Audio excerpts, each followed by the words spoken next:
नमस्कार दोस्तों आजकल भारतीय राजनीति में दो ही मुद्दे छाए हुए हैं।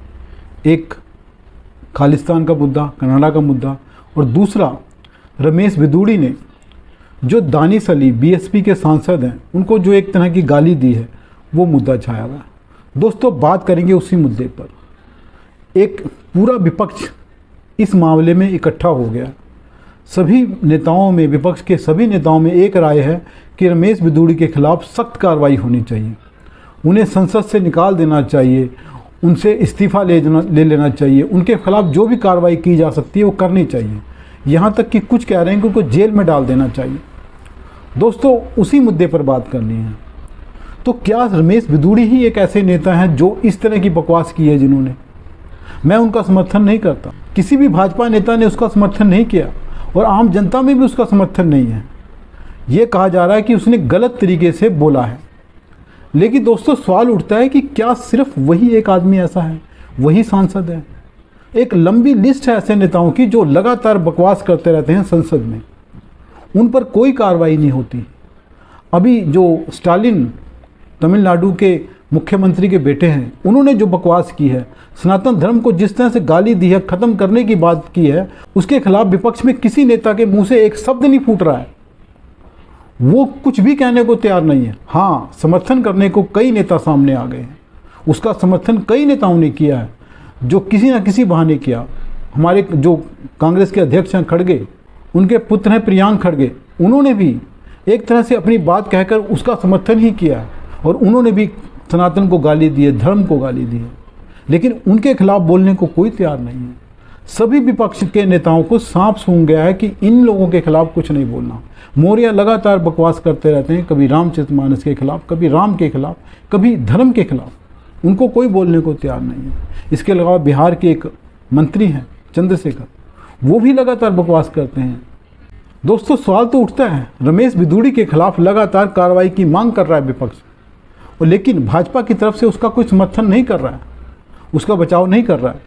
ठीक है, वो कार्रवाई नहीं हो रही है जो विपक्ष चाहता है, लेकिन जो विपक्ष चाहता है वो कार्रवाई तो कभी होगी भी नहीं, क्योंकि विपक्ष तो चाहता है कि सारे जो भाजपा के सांसद हैं उनको फांसी चढ़ा दी जाए, मोदी को भी चढ़ा दी जाए।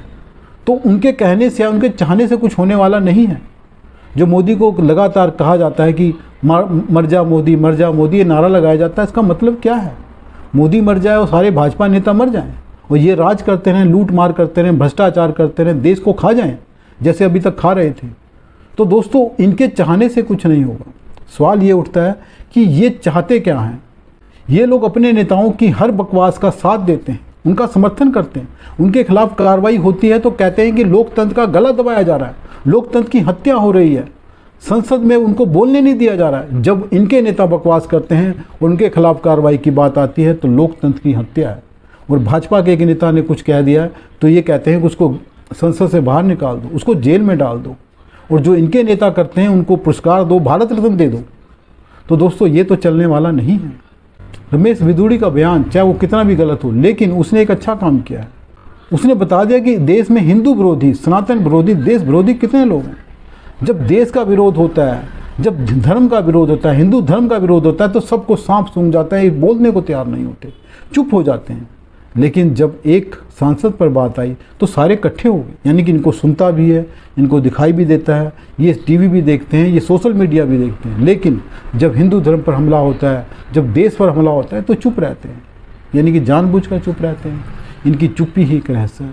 कमल हासन आ गए, वो उदयनिधि स्टालिन का बचाव कर रहे हैं। विरोध तो नहीं किया, लेकिन बचाव करने आ गए। कह रहे वो बच्चा है, उसको घेरा जा रहा है, विक्टिम कार्ड खेल रहे हैं वो खुद उदयनिधि मारन के लिए। उसके खिलाफ कुछ नहीं बोलना, लेकिन विक्टिम कार्ड खेला जा रहा है उसके खिलाफ कि एक बच्चे के खिलाफ गलत तरीके से बयानबाजी हो रही है, उसके खिलाफ कार्रवाई करने की मांग की जा रही है, क्योंकि सुप्रीम कोर्ट ने भी इस मामले को उठा लिया है। तो दोस्तों, सवाल उठता है कि आपने एक बच्चे को मुख्यमंत्री बना दिया, वो बच्चा है, मंत्री है तमिलनाडु सरकार में, उसको आप बच्चा बता रहे हो। तो क्या मुख्यमंत्री का बच्चा है तो उसको मंत्री बना दोगे, सांसद बना दोगे, विधायक बना दोगे? आप खुद ही कह रहे हो बच्चा है, तो बच्चों को क्या आप मंत्री बनाकर देश को किसके हाथों में सौंपना चाहते हो? सवाल तो ये पैदा होता है दोस्तों। दानिश अली के बहाने विपक्ष एक विक्टिम कार्ड खेलना चाहता है पूरे मुस्लिम समुदाय के लिए।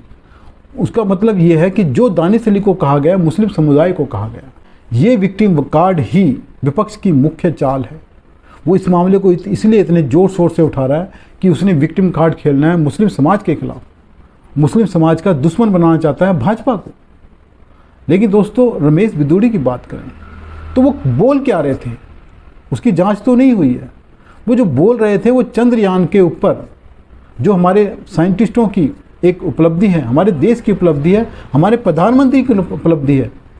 वो ये कह रहे थे कि ये देश की उपलब्धि है, इस देश के 140 करोड़ लोग उससे खुश हैं, लेकिन चंद लोग इससे परेशान हैं। चंद लोग में कौन है दोस्तों? मुसलमान तो नहीं है, क्योंकि 140 करोड़ में मुसलमान भी आते हैं। हिंदू तो इस देश में सिर्फ 100 करोड़ हैं, तो 25 करोड़ मुसलमान 140 करोड़ में भी आते हैं। मतलब साफ है दोस्तों, रमेश भिदुड़ी मुस्लिम समुदाय को कुछ भी नहीं कह रहे थे। वो एक व्यक्ति के खिलाफ बोल रहे थे, मुस्लिम समुदाय के खिलाफ नहीं बोल रहे थे। क्योंकि अगर उन्होंने 140 करोड़ लोगों की बात की है तो उसमें मुसलमानों की भी बात की है। उनका कहना है कि मुसलमान भी इससे खुश हैं, वो देश की उपलब्धि से खुश होते हैं। जानबूझकर विपक्ष एक ऐसी चाल चल रहा है कि वो जो बयान है वो मुसलमानों के खिलाफ माना जाए, लेकिन दोस्तों ऐसा नहीं है। दोस्तों, बात करें मोदी जी की। मोदी जी पहले मुख्यमंत्री थे, अब प्रधानमंत्री हैं। वो जब से वो राजनीति में आए हैं, गुजरात के मुख्यमंत्री बने हैं, तब से लगातार उनको गाली दी जा रही है, कांग्रेस के नेताओं द्वारा, दूसरे विपक्ष के नेताओं द्वारा, और ये लगातार जारी है। और हर चुनाव से में होता है, चुनाव से पहले भी होता है, और लगातार चल रहा है। लेकिन किसी भी नेता ने आज तक माफ़ी नहीं मांगी है, कभी भी विपक्ष ने इसका विरोध नहीं किया है। जो व्यक्ति पहले मुख्यमंत्री था, आज प्रधानमंत्री है, उसको गाली देने का कभी विरोध नहीं हुआ। कांग्रेस के एक नेता ने उनको फिर एक गाली दी है। उनको गालियां इस तरह की दी जाती हैं कि उसको दोहराया नहीं जाता। यहाँ पर शर्म आती है कि हमारे नेता ऐसे हैं। लेकिन यही विपक्ष जो रमेश भिदुड़ी को जेल में डालना चाहता है, उनकी संसद सदस्य ख़त्म करना चाहता है, वो चुप रहता है, वो खुश होता है, उसको उछल पड़ता है कि चलो मोदी को गाली दी, नाचने लगता है। लेकिन जब रमेश भिदुड़ी ने गाली दी है तो ये उबल रहा है कि क्यों ऐसे बोला, गलत है, ये संस्कार कहाँ से आए, ये संसद में ऐसा नहीं होना चाहिए। जो आप बोलते हो वो कहाँ से आता है, वो आपके संस्कार कहाँ से आते हैं? सवाल तो दोस्तों ये भी पैदा होता है। दोस्तों, दूसरी बात, भाजपा के नेता निशिकांत दुबे वो वहीं पर थे, रमेश भिदुड़ी के साथ ही थे। उनका कहना है कि इस मामले की जांच होनी चाहिए। विपक्ष भी कह रहा है जांच होनी चाहिए, लेकिन वो खुद भी कह रहे हैं कि जांच होनी चाहिए, क्योंकि उनका कहना है कि जब रमेश भिदुड़ी भाषण देने के लिए खड़े हुए तो जो दानिश अली लगातार उनको उकसा रहे थे, वो उनको गुस्सा दिला रहे थे, उनके भाषण में लगातार बोल रहे थे, टीका टिप्पणियां कर रहे थे और मोदी जी के खिलाफ गलत तरीके से कमेंट्स कर रहे थे। उनकी पूरी कोशिश थी कि रमेश भिदुड़ी गुस्सा आ जाए, वो उकसा रहे थे उनको। ये कोशिश दानिश अली की सफल हो गई। रमेश भिदुड़ी अपना आपा खो गए, वो अपना मानसिक संतुलन खो गए और गुस्से में कुछ कुछ बोल दिया उन्होंने।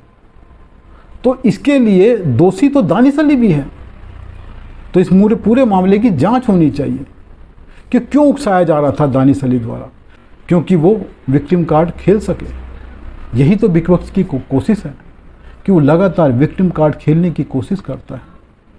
पहले उसके नेता, उसके सांसद हल्ला मचाते हैं, ज़ोरदार शोर करते हैं, ऐसे काम करते हैं कि उनको संसद से बाहर निकाल दिया जाए। और जब निकाल दिया जाता है तो विक्टिम कार्ड खेलते हैं, लोकतंत्र की हत्या हो गई है, तानाशाही आ गई है। तो ऐसी ही कोशिश दानिश अली द्वारा भी की गई होगी। और उसका जो रिकॉर्ड है पिछला, वो तो जनता को पता ही है। और सोशल मीडिया में उसका वीडियो घूम रहा है कि उसको भारत माता के कहने से दिक्कत है। उनका कहना है कि नारा उकसाने वाला है। दोस्तों, जिस व्यक्ति को भारत माता की जय से दिक्कत हो, परेशानी हो, अगर उसके लिए रमेश भिदुड़ी ने कुछ शब्द इस्तेमाल कर लिए तो मुझे नहीं लगता कि इतना उबलना चाहिए, इतनी परेशान होना चाहिए। क्योंकि भारत माता की जय इस देश की जय है, और जिस व्यक्ति को देश से ही नफरत हो उसके बारे में क्या कहा जा सकता है? सवाल तो दोस्तों ये भी पैदा होता है। निशिकांत दुबे जी ने एक बात और कही है। उनका कहना है कि जो संसद में कमेंट किए जा रहे हैं, जो भाषण हो रहे हैं, उन सभी की जांच होनी चाहिए। उन सभी नेताओं के खिलाफ कार्रवाई होनी चाहिए जो इस तरह की बयानबाजी करते हैं, इस तरह का गाली गलौज करते हैं। कहते हैं ये बहुत से नेता कर रहे हैं। दोस्तों, वहाँ विपक्ष फंसने वाला है। अभी एक टीएमसी की नेता हैं, उन्होंने हरामी बोला था किसी को, भाजपा नेता को बोला था, उसके खिलाफ तो कार्रवाई नहीं हुई। ये तो बहुत अच्छा शब्द है, जैसे जैसे ये बहुत प्रशंसा करने वाला शब्द है। तो दोस्तों, सवाल तो यही पैदा होता है कि अब जब जांच की बात हो रही है तो सभी नेताओं की जांच की बात हो ना, सभी के खिलाफ कार्रवाई हो, चाहे वो धर्म को गाली दे, चाहे वो किसी समुदाय को गाली दे।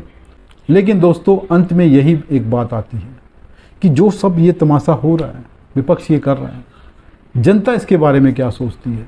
दोस्तों, जनता सब देखती है, मुख्य मुद्दा यही है। और विपक्ष इसमें मार खाने वाला है, क्योंकि विपक्ष का दोगलापन जनता लगातार देख रही है। 2014 के बाद से, जब से मोदी जी सत्ता में आए, जनता देख रही है कि उनके साथ क्या व्यवहार हो रहा है, किस तरह से विपक्ष हमारा दोगलापन करता है, अपने सारे पापों पर चुप रहता है, लेकिन भाजपा का एक भी अगर उसको पाप नज़र आ जाए तो चिल्लाने लगता है। रमेश बिधूड़ी भाजपा के एक नेता हैं जिन्होंने संसद में कुछ गलत बोला है, उसका समर्थन कोई नहीं कर रहा है। लेकिन जो विपक्ष के नेता लगातार बोलते हैं, संसद में बोलते हैं, संसद के बाहर बोलते हैं, मोदी जी को बोलते हैं, और भी बहुत कुछ बोलते हैं, बात तो उनकी भी आएगी। और जनता तो देख रही है। आप कहीं सज़ा पाएँ ना पाएँ, अदालत में ना पाएँ, संसद में ना पाएँ, लेकिन जनता की अदालत में झूठ सज़ा मिलती है। वो कुछ नहीं भूलती। हमें लगता है कि जनता भूल जाती है, ठीक है, जनता भूल जाती है, लेकिन वक्त आने पर उसको सब कुछ याद भी आ जाता है। नहीं याद आता है तो याद करा दिया जाएगा। आज सोशल मीडिया किस लिए है? वो याद कराने के लिए है जनता को याद कराया जाता है। जब अब दानिश अली का मामला सामने आया है, रमेश बिधूड़ी का बयान सामने आया, तो जनता को बताया गया है ना कि दानिश अली कौन है, वो क्या करता रहा है। नमस्कार दोस्तों, वीडियो पसंद आए तो लाइक करें, चैनल को सब्सक्राइब करें। धन्यवाद दोस्तों।